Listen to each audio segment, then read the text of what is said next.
This is 5 on your side at noon. Focused on you.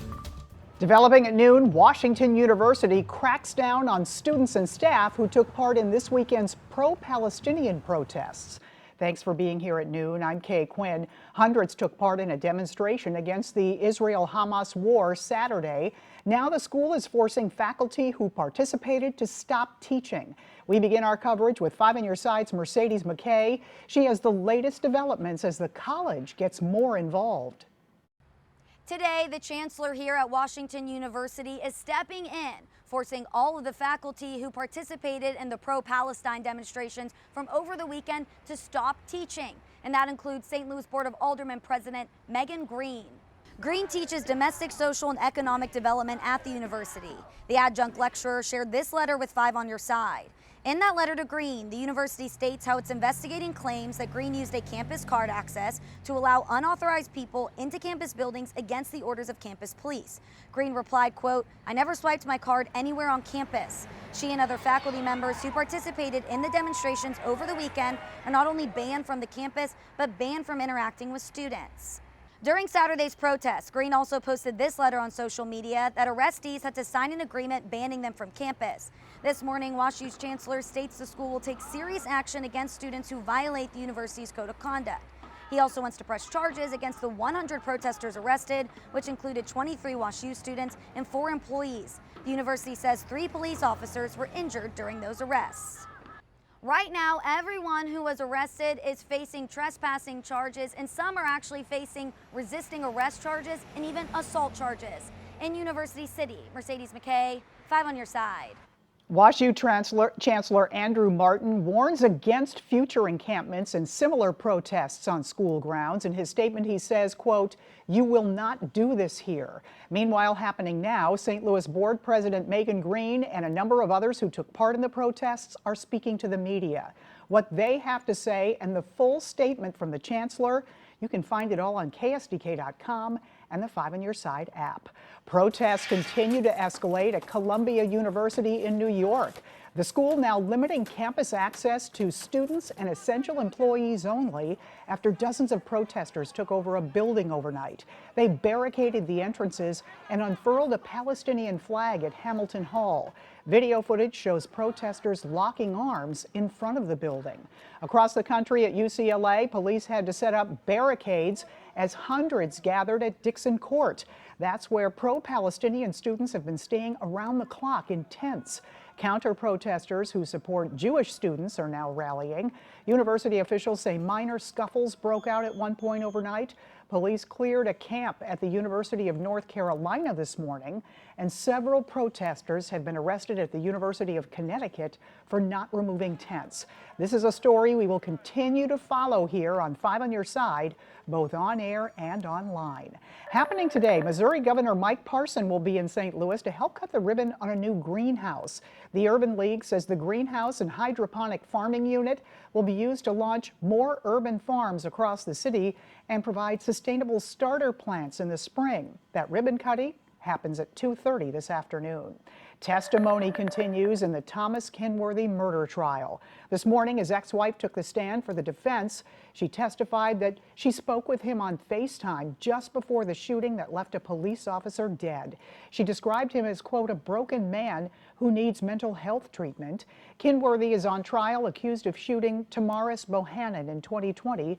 The defense says he should be found not guilty by reason of mental defect, but prosecutors argue he has no history of mental illness. Gus's Pretzels in South St. Louis opened for business as scheduled this morning. Owners spent the weekend dealing with this. A car crashed into the corner of the building on Arsenal Saturday after the store closed for the day. The city sent an inspector who says the building is safe. Gus's is normally closed on Sundays and Mondays, and again, it reopened as scheduled this morning. The 23-year-old woman who was driving that car faces charges. Okay, switching gears, we have sunshine and dry weather today, but we all know those rivers and creeks and streams are running high.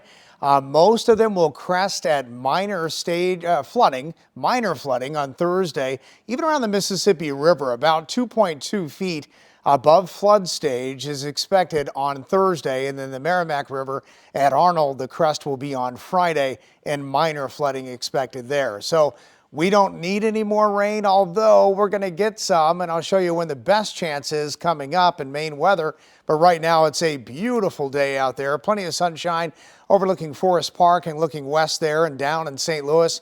Look at that temperature, 79 degrees, and that humidity at 38%. So a little drier air has come in here, although the dew point's still around 50, and we dealt with that fog in many areas from St. Louis south and eastward this morning, but that has burned away. South wind right now at about 10 miles an hour. So that disturbance to the north, a warm front in Iowa. There's some rain even in central Missouri. I'll show you that right now on the radar here, and we'll zoom in a little bit more. That is likely going to miss all of us, but I'll talk about rain chances overnight tonight and a better chance late Thursday coming up, okay? All right, we'll see you in a few minutes. Thank you, Jim. If you live in parts of West St. Louis County, you may be experiencing long 911 wait times, especially if you're served by the Monarch Fire Protection District. 5 on your side, Diamond Palmer explains what's behind the problem. The Monarch Fire Protection District has 5 firehouses and only 4 ambulances, and that's where they say the problem is. Right now, they say people in West County, the area that they serve, are having to wait more than 10 minutes when they pick up the phone and dial 911. The Monarch Fire Protection District has 5 firehouses all situated about 20 miles west of downtown St. Louis. In this map, we've highlighted the areas it serves, including Chesterfield, Wildwood, Maryland Heights, a portion of St. Louis County near Maryland Heights, Clarkson Valley, Creve Coeur, and Baldwin.